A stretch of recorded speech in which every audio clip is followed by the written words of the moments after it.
On the last day of November, protests will be held in various parts of the country to demand accountability for the flood control scandal. This despite government's efforts to file charges against those responsible for the controversy. Good morning, I'm Atty. Karen Jimeno, and this is At the Forefront.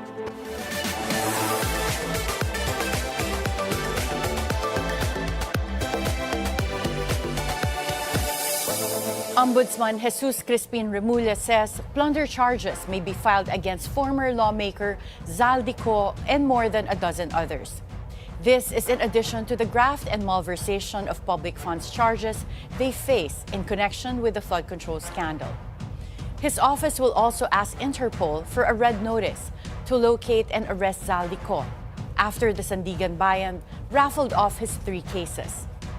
An Interpol Red Notice is a request to international law enforcement to locate and arrest a wanted person and his turnover to the requesting government. Despite these developments, anti-corruption protests across the country will still push through. To tell us more about this, we'll be speaking to Atty. Casiño.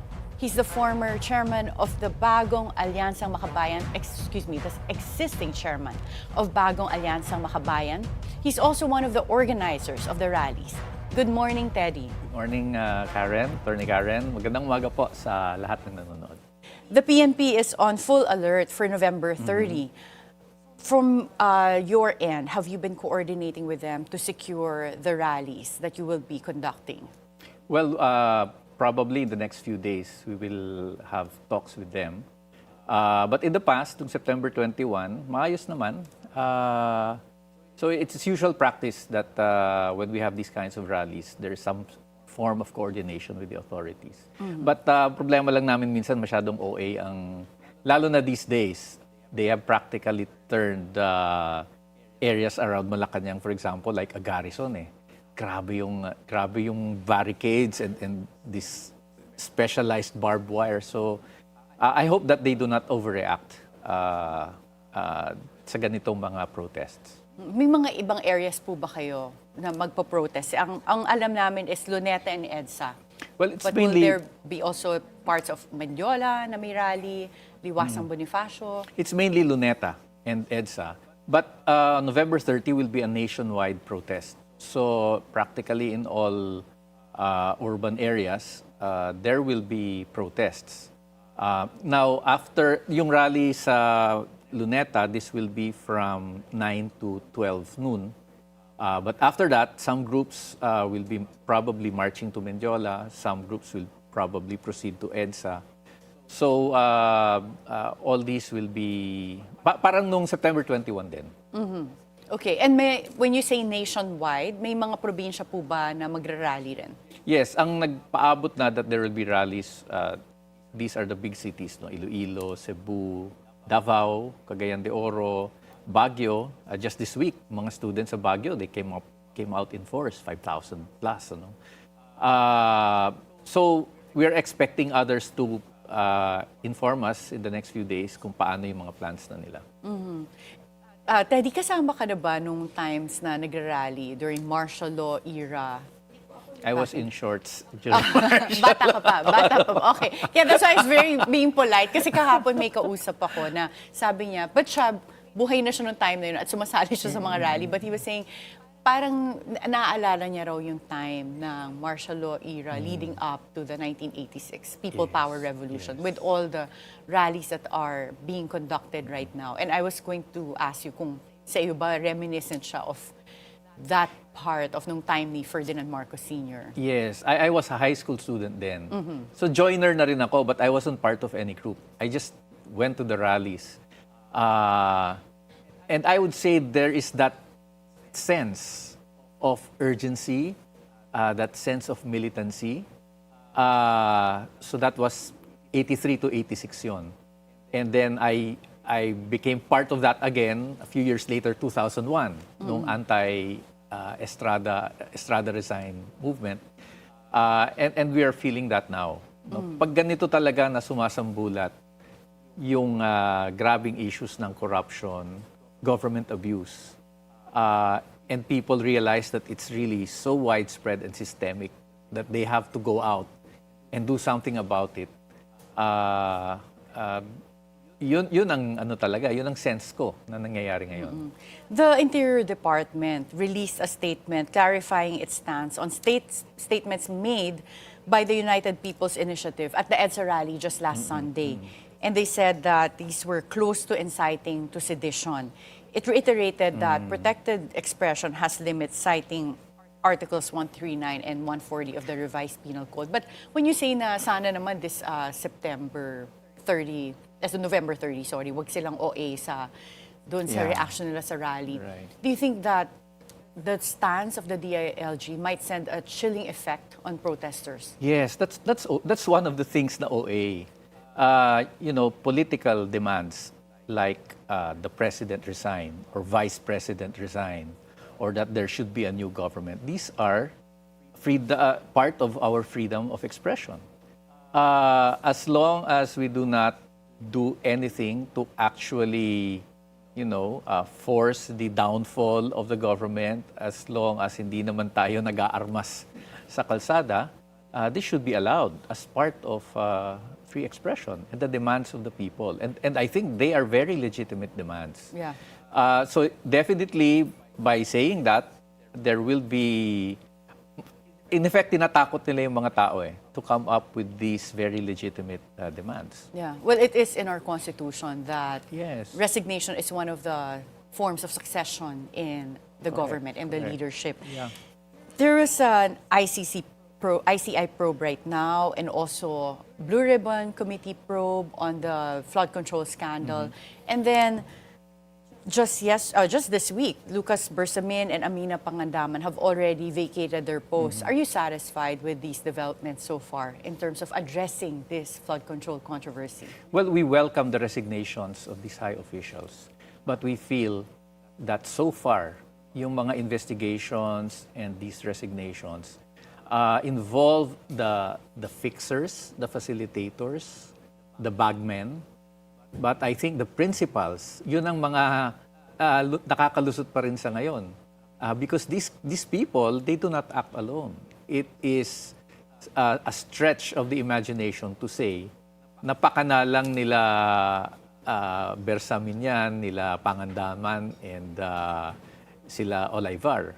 I think it goes much higher, much even higher than the executive secretary. And to be specific, we are holding President Marcos himself accountable because he is in the front and center of all these controversies. Kaya ang panawagan nga namin that he should resign. But it is also unacceptable that if Bongbong Marcos resigns and Sara takes over, because remember, Sara was already impeached by the lower house, precisely on issues of corruption as well. You didn't think that was politically motivated? Yung pag-impeach ng Congress? Everything's politically motivated. Pero ang labanan naman dyan, ano yung ebidensya And I think that 612.5 million in confidential and intelligence funds, matibay yung ebidensya nun. Precisely, that's why we filed an impeachment case against her. But as you know, the Senate forthwith did not hold a trial.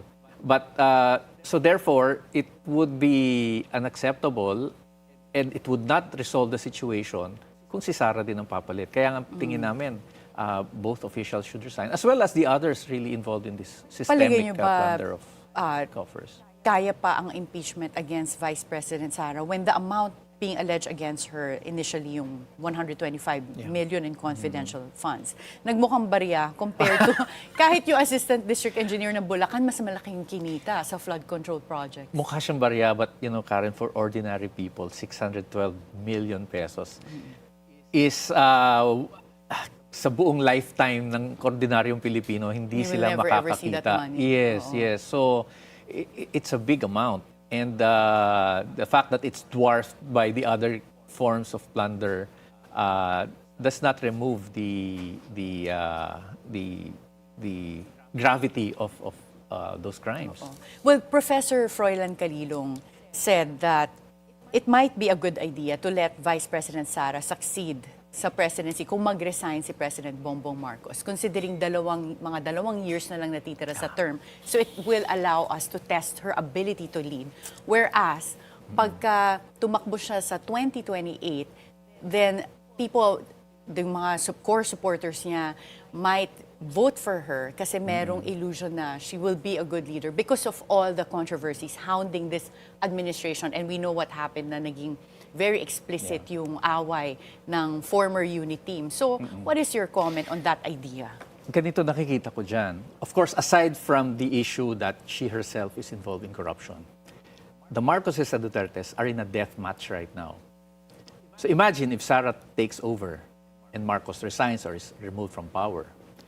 Do you think that the new Duterte administration will have peace for the next several years? You think that Sara Duterte will be content na 2 taon na lang siya dyan sa pwesto? Tingin ko, mas titindi pa yung bangayan yan. And the country will have no peace, there will be no stability. So you're concerned about that stability for the Kasama remaining yun. 2 years? Yeah. No? Ano yan? I'm sure yung faction ng Marcos na matatanggal sa poder, bibira pa rin yan at bibira. The same thing that the Dutertes are now doing to the Marcoses will do to Duterte if she replaces Bongbong. Kaya para sa amin, pareho na lang kayong umalis dyan because you have ruined the country because of your infighting. Nasasalaula yung mga proseso ng bansa. Yung impeachment, itong holding people accountable na po politicized. It is drawn along very partisan and self-serving lines. And the only way to resolve that is to remove these 2 fighting political dynasties out and form a new government, a transition government, that will eventually create a new government and hold new elections. And that's what you're talking about when Bayan says na dapat magkaroon ng National Transition Council. A transition council, yes. And this is not a new idea. This has been done in many other countries. In fact, we have had an experience with that in 1986. The Cory Aquino Revolutionary Government was basically a transition government. Pero revolutionary ang model na tinake nila. So there are many ways to go about this. And we think it's time na pag-usapan na ito ng iba't ibang mga political forces who are currently involved in the fight against corruption and for accountability. So, babalik tayo dun sa mga recent developments. What is your reaction to the conflicting statements made by Malacanang that former Executive Secretary Lucas Bersamin resigned out of delicadeza? And then just yesterday, Bersamin said he never resigned and he mentioned someone calling him na hindi daw taga Malacanang to say that he had to go as ES. Well, of course, ang unang tanong natin dyan, sino yung tumawag? Yun nga, pero ayaw niya i-disclose. But for me, what does that say about how this administration is run? Na kung may papaalis na ES, ang tumatawag ay hindi taga Malacanang. And who could this be? Well, that shows that the president is not in control. Kung kailangan pa niyang idaan sa ibang tao yung pagsibak niya sa kanyang executive secretary, that's a very worrisome development. It shows that he is not in control. Pero yun nga, ang implication nito is that the revelations of Congressman Zaldy Co are true, or at least very serious enough to cause the removal from power of these 3 people. Alam mo, even before Zaldy Co came out, pinag-uusapan na sa circles yan eh. Yung role ni Pangandaman, ni Trijev. In fact, nababanggit naman sila sa Senate, pero in very hushed tones. And they were never summoned by the Senate or by the ICI for that matter. Kaya ang tingin ng marami dyan, mga sacred cows ito, talagang ito yung mga key operators. But now that they have resigned, it confirms the view of many that we have talked to, insiders, na nagsabi sila talaga ang nag-aayos. And they're not doing that on their own behalf. They're doing that on behalf of the President himself. Ombudsman... And I think the ICI should look into that. Senate should look into that. Anong nangyari sa Senate? Yung pronouncements ni Senator Ping Lacson, ano kaagad eh? Pinagtakpan niya kaagad ang presidente. And we understand where he's coming from. But these are the disappointments of many people na ang nakikita nila, cover up naman ito. It's, there are sacred cows in all these hearings. But when you say you understand where Senator Ping is coming from, don't you think he's independent? Yes, but they don't want to rock the boat too much. They are afraid that pag nawalan talaga ng legitimacy ang presidente, he will be forced to resign and then Sara will take over. Ayaw din nila kay Sara. Kaya nga para sa amin, wag tayong mamili. Why are we always being made to choose between two evils? And then usapin na lang who is the lesser evil. Why are we always being made to choose between two political dynasties who we have seen have made the country worse? Dapat umalis na tayo sa ganung Si Ombudsman Boying Remulla said that they will also investigate the claims of former Congressman Zaldy Co that implicates the president. Do you think that's a credible investigation against the president? Well, that remains to be seen. But of course, the Ombudsman has the power, more than the ICI, more than the Senate. It's really the Ombudsman that has the power to look into these things. And of course, there is that principle of immunity for the president. But we think that even if the president is immune, the Ombudsman can still investigate and probably file it when the president loses his immunity. But as I said, this immunity should not prevent the Ombudsman from actually investigating this. But on a practical standpoint, well, tingin mo ba mangyayari? it's the president who appointed the ombudsman, so may ganyang issue. But I think this is an opportunity for Ombudsman Remulla to really leave a legacy. And you know, nakalampas siya ng krisis sa kanyang health. And I hope that makes him realize that he has been given a purpose higher than himself. And hopefully he transcends that tendency na mag-utang na loob ka sa appointing power mo. But as I said, this all remains to be seen. Members of the House Minority Bloc say that they don't see sufficient basis at this time to initiate impeachment proceedings against President Bongbong Marcos despite the allegations of Zaldy Co. Do you think that there would be basis for impeachment? Nag-file kayo ng impeachment dati against Vice President Sara for lesser amounts. But before you answer that question, we'll have to take a short break. At the Forefront, we'll be right back.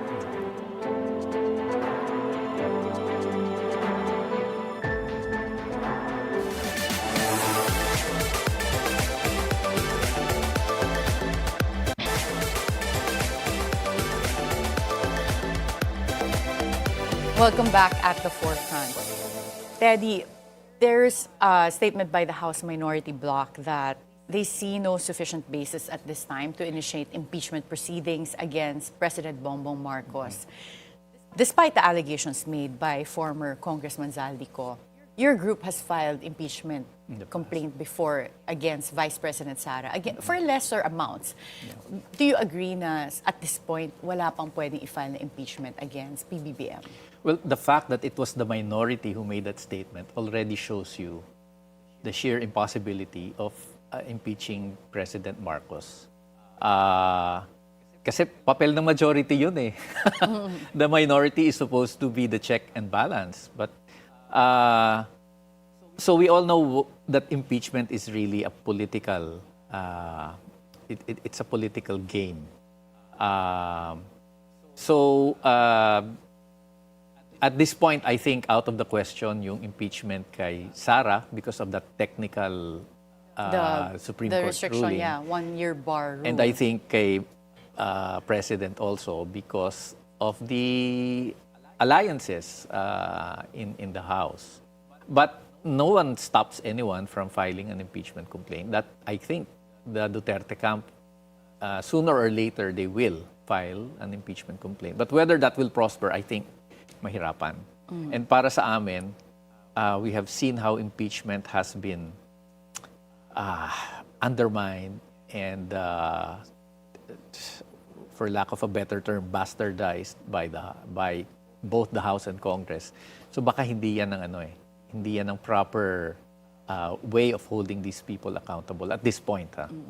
May mga lumutang na mga pangalan during the course of the Blue Ribbon Committee hearings in terms of legislators implicated in the flood control scandal. Na-mention na yung pangalan ni DepEd Secretary Sonny Angara, Senators Jinggoy Estrada, and Senator Mark Villar, and former Senator Grace Poe. But wala pa tayong naririnig in terms of the recommendations of the ICI when it comes to whether complaints will be filed against them. You mentioned kanina yung mga sacred cows. Do you think there are political maneuverings or considerations when it comes to legislators being implicated? Yes, definitely. Yung sacred cows na yan, ang problema natin, it's not just one or two sacred cows.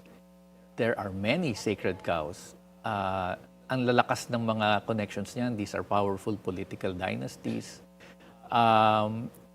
So, it's a matter for survival for President Marcos to ensure that these key players will not, na hindi sila tatamaan itong investigations. Otherwise, ma-isolate si President Marcos. Yun nga ang problema dito . The real question here is, can President Marcos afford to hold those who are supposed to be held accountable, really accountable? Unang-una na dyan yung first cousin niya . Can he hold the Speaker Martin Romualdez accountable? And down the line, his allies, his key allies, tingin namin hindi niya ma-afford kasi nandun ang Duterte who will be exploiting this. And that will be until ano na yan? Until 2028 na yan mangyayari. And most probably by 2028, the Dutertes will have the upper hand. So, antayin pa ba natin yung inevitable? I think we should act now to stop all this infighting among the UNITEAM factions that is dragging the whole country down. Yeah. Well, just this week, the Economic Crime and Geopolitics Index, or ECGI Index, has released their updated findings, revealing a sharp increase in the Philippines' risk score. Yes. So from medium risk, ngayon classified na tayo as a high-risk country. Correct. The ECGI warns the country's governance environment faces a crucial inflection point. What do you think in terms of yung anong point ba, yung political noise, yung mga protest ng tao will really lead into a genuine crisis of legitimacy of this government? I think we have already reached that point. There is really a crisis of legitimacy. And ang kailangan na lang talaga ngayon ay lumabas ang taong bayan to resolve that crisis of legitimacy. I think the current government cannot resolve that crisis because the crisis itself is the government, is the infighting in the government, is the widespread systemic corruption in government. Pagkausap natin ng business sector, ang sinasabi naman nila, alam namin lahat yan . They know that it reaches all the way to the top. Ang takot lang nila yung uncertainty of the situation and the possible vacuum that might happen. But as far as they are concerned, they know that these people are really guilty and involved in corruption. So, para sa akin, this is one of those moments that opens up opportunities for meaningful changes that otherwise hindi natin makakamit yung mga reforms. For example, we're talking about the anti-dynasty law now. Imagine Speaker Boji D, who himself is part of one of the oldest living political dynasties, now saying that he will be pushing for an anti-dynasty law. So yung ganito mga political crisis, it also opens up avenues for meaningful changes. Electoral reform, of course, yung sa good governance. And that can be pursued sa tingin namin sa bayan outside of the current government, again, through a transition council. And you think that can be done without destabilizing the country? The country needs destabilizing kasi yung those that are very stable in this country are the crooks and the corrupt politicians and the political dynasties. There are times when you need to destabilize something to change it and to improve it. Pero through peaceful means, Of saka course, through of course. constitutional means. Of course. Kasi baka May mamaya model sabihin na naman- naman may after model this naman tayo program, eh. may destabilization No. plot ka rin. But yeah. May model naman tayo Oo. dyan eh. Yeah. We had EDSA. And that's why you're 1, saying we had itong EDSA transition 2. council, it's within the framework of what's allowed. Yes. Not necessarily constitutional. Yeah, but I mean, pag andyan na yung opportunity, kasi yung existing institutions natin for so many years have been given that opportunity to make these changes, to make these reforms. They have not done it. Lumalala pa nga ang corruption.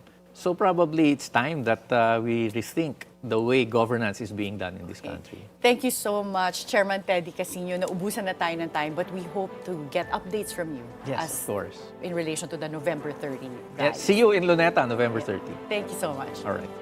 Once again, various groups will demand from the government a quick resolution to the flood control scandal. They want those responsible punished, regardless of political affiliation. But safety measures must also be in place during the protests to make sure unscrupulous elements will not take advantage of it. Be timely informed, be insightful of the news. I'm Attorney Karen Jimeno. Always stay at the forefront.